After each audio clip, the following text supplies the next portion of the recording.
নমস্কার, আপনারা দেখছেন শিলিগুড়ির ভয়েস, সঙ্গে আমি সৌমদী। এখন সকলের চোখ কাশ্মীরের জঙ্গি হামলা। ধর্মীয় পরিচয় জিজ্ঞাসা করে এক এক করে গুলি করা হলো পর্যটকদের। তবে বর্তমানে সেই কাশ্মীর হামলা নিয়ে উঠছে একাধিক প্রশ্ন। প্রথম প্রশ্ন, আপনাদের কি মনে হয় এই পর্যটকদের, এই নিরীহ পর্যটকদের মারাই আসল উদ্দেশ্য ছিল জঙ্গিদের? আগে না। আপনারা জানেন যে কাশ্মীরিরা এর আগে আজাদ কাশ্মীর নিয়ে বহুবার প্রতিবাদ সংগঠিত করেছিলেন। সে প্রতিবাদ রূপ নিয়েছিল রীতিমতো বিশৃঙ্খলায়। জ্বলছিল কাশ্মীর, যে কারণে কাশ্মীরমুখী হচ্ছিলেন না বহু পর্যটক। কাশ্মীর যেতে অব্দি ভয় পাচ্ছিলেন তারা। তবে বেশ কয়েক বছর ধরে দেখা যাচ্ছিল সে কাশ্মীরিরা তারা বদলাচ্ছিলেন, তাদের মানসিকতা বদলাচ্ছিল। কারণ তারা রোজগারের একটা স্বাদ তারা পাওয়া শুরু করেছিলেন। কিসের থেকে রোজগারের স্বাদ? পর্যটন থেকে।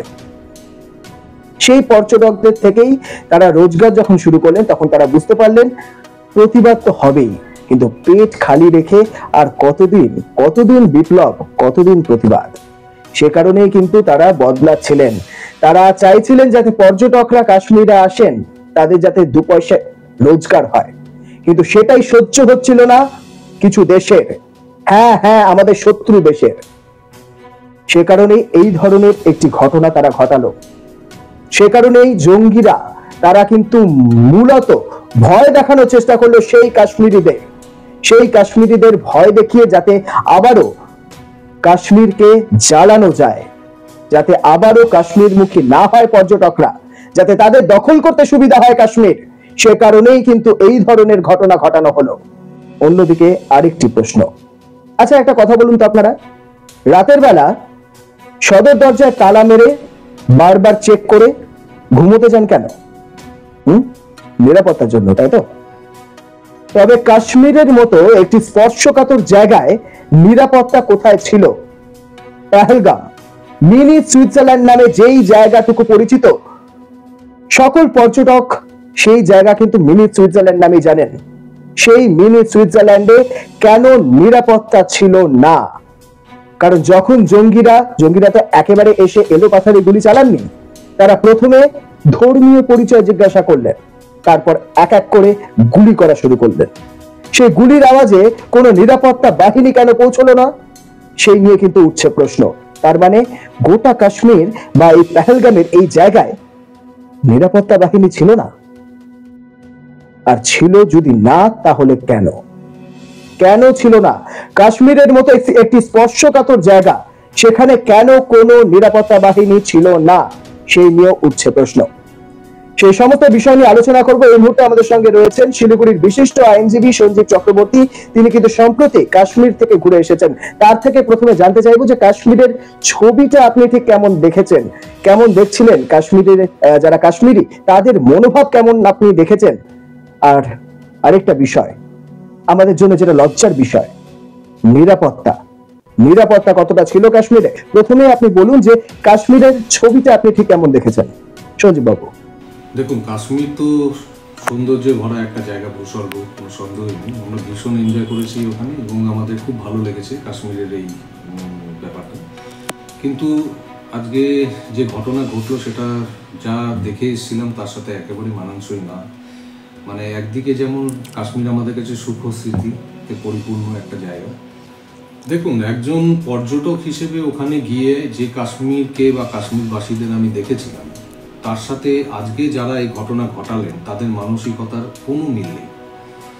প্রথমত একটা জিনিস বুঝতে হবে, সেটা হচ্ছে যে আমরা কয়েকজন মানুষের তাদের কোনো অ্যাক্টিভিটিকে মানে আধার করে বা সেটাকে বেস করে আমরা কিন্তু সামগ্রিকভাবে একটা পুরো মানে সমাজের মানে বা জাতির বা একটা রাজ্যের মানুষের বাসিন্দার কিন্তু মানসিকতাকে বিচার করতে পারি না।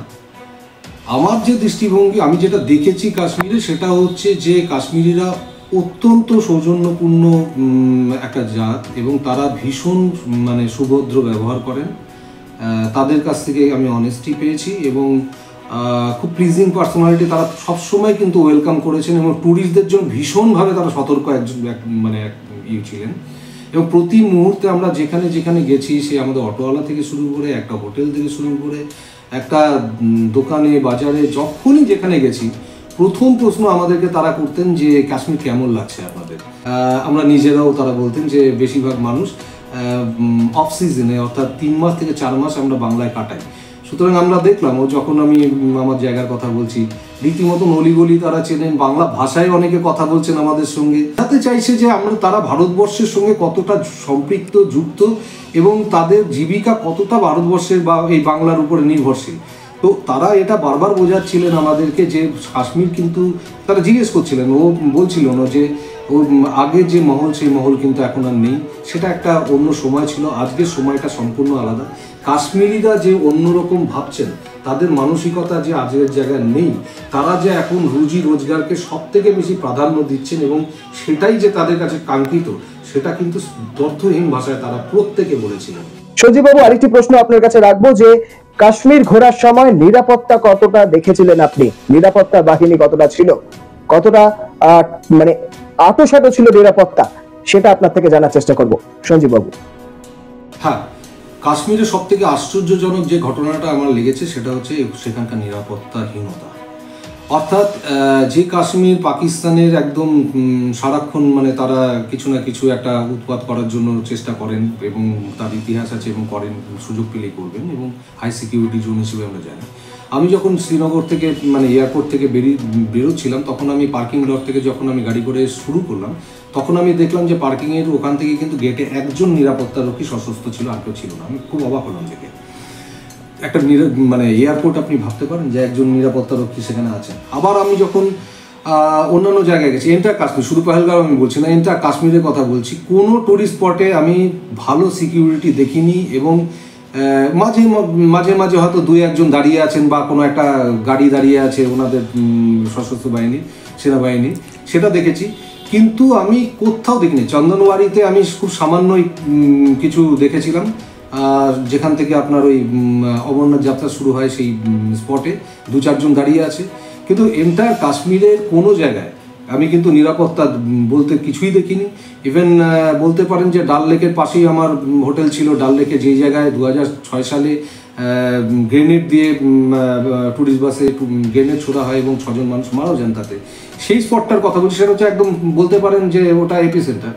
তো সেখানেও আমি দেখলাম যে শুধুমাত্র একজন নিরাপত্তারক্ষী, রাত্রিবেলা আমি যখন বেরোতাম ডাল লেকে 10টা সাড়ে 10টার দিকে রাতে, তখন আমি দেখলাম একজন দাঁড়িয়ে আছেন বা কোনোদিন হয়তো শূন্য থাকতো, কেউ নেই।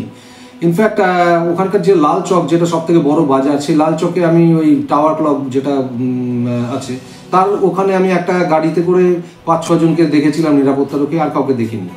এবং যতগুলো স্পট আমি গেছি, অর্থাৎ গুলমার্গ, সোনমার্গ বলুন বা দুধপাত্রি বলুন বা বেতাব ভ্যালি বা যে সমস্ত যে পহেলগাঁওয়ের আরু ভ্যালি, এই সমস্ত জায়গা কোথাও নিরাপত্তারক্ষীর কোনো চিহ্ন ছিল না। ইভেন 1-2 জন করে, যেমন বেতাব ভ্যালিতে বলছি, ঢোকার সময় আমি দেখলাম গেটের সামনে 2 জন দাঁড়িয়ে আছেন, তাও টিকিট চেক করছেন, কোনো মানুষকে চেক করছেন কিচ্ছু না। এন্টার কাশ্মীর আমরা 10 দিন ধরে ঘুরে বেরিয়েছি, কিন্তু 10 দিনের মধ্যে কখনো কোনো গাড়ি চেক করছে কোথাও দেখিনি, না আমাদের কোনো চেকিং হয়েছে, কোথাও কিছু না। এমনকি আমি জম্মুতে যখন বৈষ্ণোদেবীতে যাই, তখন বৈষ্ণোদেবীতেও আমি দেখলাম ঢোকার সময় যে একটা রুমের মধ্যে ওদের একটা নিরাপত্তার ব্যাপার ছিল, ওখানে স্ক্যানার ফ্যানার আছে, স্ক্যানার রয়েছে, কিন্তু স্ক্যানারের মধ্যে কোনো লাগেজ দিতে হলো না, কিচ্ছু হলো না, জাস্ট টেবিলে রাখতে বললো, রাখলাম, মুখের দিকে তাকিয়ে বললো যান। অর্থাৎ সেখানে না স্ক্যান করলো, না আমাদের বডি চেক আপ করলো, না আমাদের কোনো কিছু করলো। এবং যেতে যেতে মাঝে মাঝে 2-1 নিরাপত্তা রক্ষীকে ওই কিছু বস্তার মধ্যে আড়ালে দাঁড়িয়ে থাকতে দেখলাম, কিচ্ছু ছিল না। তো আমি খুব অবাক হয়ে গেলাম, যেখানে কিনা আজকে দুর্গাপূজার মতন একটা ইভেন্টে মানে আমরা পশ্চিমবঙ্গে এত নিরাপত্তা দেখি, প্যান্ডেলে প্যান্ডেলে এত আমরা দেখি, রাস্তায় রাস্তায় পুলিশ দেখি, কাশ্মীরের মতন একটা জায়গা, সেন্সিটিভ জায়গা, সেখানে নিরাপত্তা কেন ছিল না আমি আজও জানি না। শুধুমাত্র একটা জায়গা আমি বলতে পারি যেখানে আমি নিরাপত্তা দেখেছিলাম, সেটা হচ্ছে টিউলিপ গার্ডেন। টিউলিপ গার্ডেনে যে 2 হাত পরপর মানে নিরাপত্তা রক্ষী ছিল, এবং আমি অবাক হয়ে জিজ্ঞেস করেছিলাম যে আপনারা কি ব্যাপার, আজকে কি কোনো প্রবলেম আছে, এখানে এত নিরাপত্তা রক্ষী কেন, কারণ আমরা তো সারা কাশ্মীরে দেখছি না। তো ওনারা কিছু বলেননি, আমাদের সদুত্তর দেননি, তাছাড়া কোনো জায়গা দেখিনি। আজকে কাশ্মীরের মানুষ কিন্তু তাদের মানসিক পরিবর্তন ঘটেছে এবং তারা কিন্তু আর ততটা ভারত বিদ্বেষী নেই। কতটা আছে আমি এক্স্যাক্টলি এই কদিনের যাত্রায় আমি বলতে পারবো না, কিন্তু এটা স্পষ্ট ছিল যে তারা আগের মানসিকতায় নেই এবং তারা বারবার করে এটা প্রমাণ করতে চাইছিলেন যে তারা মানসিকভাবে কিন্তু ভিন্ন এখন। এটা মানে প্রকটভাবেই তারা বলছিলেন, একদম স্পষ্টভাবেই বলছিলেন। তো তারা এটা বলছিলেন যে এই সুখ সমৃদ্ধি বা তাদের জীবনে যে রোজগার, সে রোজগার যদি আরও মানে সেটাই তারা প্রাধান্য দিচ্ছেন, এবং এই শান্তি থাকলেই সেটা সম্ভব, এবং এই ট্যুরিস্টরাই যে তাদের সব কিছু সেটা তারা চান যে এই ট্যুরিস্টরা চিরকাল আসুক। আমার মনে হচ্ছে যে এটাকেই কিন্তু আজকে সন্ত্রাসবাদী যারা আছেন, যে সংগঠনরা আছেন, তারা কিন্তু মানে অশনি সংকেত দেখছিলেন। তারা এটা পরিষ্কার বুঝতে পারছিলেন যে কাশ্মীর কিন্তু, কাশ্মীরের মানুষ তাদের কিন্তু নিয়ন্ত্রণের বাইরে চলে যাচ্ছে, তাদের সঙ্গে কিন্তু আর নেই। অর্থাৎ আগের সেই কাশ্মীর যেখানে কিনা আপনি মানে বেরোজগার থাকবে, ট্যুরিস্ট যাবে না, সুতরাং পেটের তাগিদে তাকে পয়সা দিয়ে একটি পাথর ছড়াবেন, সেটা আর তারা পারবেন না। সুতরাং পাকিস্তানি বলুন বা এই সন্ত্রাসবাদী গোষ্ঠীগুলো বলুন, তারা কিন্তু এই মানে সুখ স্বাচ্ছন্দ্য এবং পুরো বৈটুম্বুর কাশ্মীর, পর্যটক ভর্তি কাশ্মীর, এটাকে কিন্তু তারা ভীষণভাবে ভয় পাচ্ছিলেন, যেই কারণে তাদের এই এক মানে আজকের কাজটা কিন্তু মানে সেটাকে বিঘ্নিত করাই হচ্ছে তাদের মূল কারণ। এবং এই ভয় তৈরি করা, তারা সবার আগে চাইছিলেন কাশ্মীরের লোক যাতে না যায়, লোক পর্যটক শূন্য করতে, যাতে কিনা কাশ্মীরকে আবার ক্রাইসিসে আনা যায়, এবং ক্রাইসিসওয়ালা মানুষকে কিন্তু নিয়ন্ত্রণে আনাটা অনেক সহজ। তো তাদের চেষ্টা যেটা, সেটা হচ্ছে কাশ্মীরকে পর্যটক শূন্য করা এবং আর্থিকভাবে কাশ্মীরিদেরকে কিন্তু ক্ষুণ্ণ করা। আজকে আমি এটা বিশ্বাস করি যে এই গুলি চালনার ঘটনায় কিন্তু 26 জন মানুষ না, আসলে কিন্তু 26 লক্ষ কাশ্মীরিকে কিন্তু পেটে মারা হলো। আমাদের যে সাধারণ মানুষ যারা ভারতবাসী রয়েছে, তারা কিন্তু এই শর্তটাকে বুঝতে হবে। কাশ্মীরের মানুষ আজকে ভারতের সামনে আসতে চাইছে, তার সঙ্গে থাকতে চাইছে। তারা যদি পাশে দাঁড়িয়ে কাশ্মীরিদেরকে আজকে ভরসা দেয় যে না, তোমরা এই লড়াই লড়ো। কারণ দেখবেন এই প্রথম কাশ্মীরে দেখা গেল যে এই টেররিস্ট অ্যাটাককে কন্ডেম করে এন্টার কাশ্মীর কিন্তু বন্ধ রাখা হয়েছিল। বিভিন্ন মসজিদ, ধর্মীয় সংগঠন থেকে শুরু করে বিভিন্ন যে তাদের যে সংগঠন আছে, তারা কিন্তু প্রত্যেকে কিন্তু মিছিল, মিটিং এবং দর্থহীন ভাষায় প্রতিবাদ করেছে। সুতরাং সন্ত্রাসবাদী বা পাকিস্তানের হাত থেকে কাশ্মীরের মানুষ কিন্তু বেরিয়ে গেছে। আজকে আমাদের রিস্টোর করতে হবে সেই সিচুয়েশন, সেটাকে বিঘ্নিত করার জন্য এই ঘটনা হলো। আজকে ভারতবর্ষের মানুষকে কিন্তু এই ফেসবুক আর হোয়াটসঅ্যাপে বা কোনো জায়গায় বাইট দিয়ে লড়কে লেঙ্গে, এ করেঙ্গে, ও করেঙ্গে, এই সমস্ত হিংসাত্মক কথা বলে না। আজকে আমাদেরকে যেটা করতে হবে, সে আমাদেরকে এর বদলে কাশ্মীরে গিয়ে তারা আজকে বলছেন বারবার করে, কারণ আমি যে আসার পরে আমার কিছু কানেকশন ছিল যাদের ফোন নাম্বার, তারা বলছে যে আপনারা আসুন, আপনারা যদি না আসেন তাহলে ওরা জিতে যাবে, ওরা তাহলে কিন্তু যেটা করতে চেয়েছিল সেটা কিন্তু সফল হবে। আপনারা এসে তাদেরকে বিফল করে দিন, কাশ্মীরের এই সুখ স্বাচ্ছন্দ্যকে ফিরিয়ে আনুন, সেটাই কিন্তু আজকে সেরা জবাব হবে। কারণ কাশ্মীরের মানুষ কিন্তু ভারতের সঙ্গে আজকে থাকতে চাইছে, এই সন্ত্রাসবাদীদের হাত থেকে কিন্তু কাশ্মীর চলে গেছে, তাদেরকে আমাদের ব্যর্থ করতে হবে। সুতরাং আজকে কোনো বৈরিতাপূর্ণ কথা না, কোনো ধর্মীয় উস্কানি না, কোনো চালাকি না, তার মেরুকরণ করে রাজনীতির লাভ না, শুধুমাত্র ভারতবর্ষ এবং কাশ্মীরের স্বার্থে ভারতীয় মানুষকে কিন্তু নির্ভীক হয়ে কাশ্মীরে আবার যেতে হবে। আমরা কাশ্মীর আমাদের দেশের অংশ, আমরা কাশ্মীরে যাব এবং কাশ্মীরে থাকবো। ডাল লেকে কিন্তু আবার আমাদের শিকারাতে চড়তে হবে এবং প্রমাণ করে দিতে হবে তারা কিন্তু আমাদের একদম ঠিক তাই। সঞ্জীব বাবু, আপনি যেমনটা বললেন যে আমাদের সকলকে আবার কাশ্মীরে যাওয়াটা উচিত, কারণ আমরা যদি এখন কাশ্মীর যাওয়াটা বন্ধ করে দিই, তাহলে অনেক কাশ্মীরিরা এরকম থাকবেন যারা রুজি রোজগার যাদের বন্ধ হয়ে যাবে, আবারও কিন্তু সেই পুরনো ছবিটাই কিন্তু ফিরে আসবে কাশ্মীরের। আমরা কিন্তু যাওয়া বন্ধ করলে চলবে না, ডাল লেকে শিকারা চড়া বন্ধ করলে চলবে না, পর্যটন যাতে বন্ধ না হয়ে যায় কাশ্মীরে, সেটা কিন্তু আমাদের নজর রাখতে হবে। সঙ্গে থাকুন, এইভাবে প্রতিটি খবর আপনাদের সামনে তুলে ধরার চেষ্টা করব, প্রতিটি খবরের বিশ্লেষণ আপনাদের সামনে তুলে ধরার চেষ্টা করব শিলিগুড়ি ভয়েসের মাধ্যমে।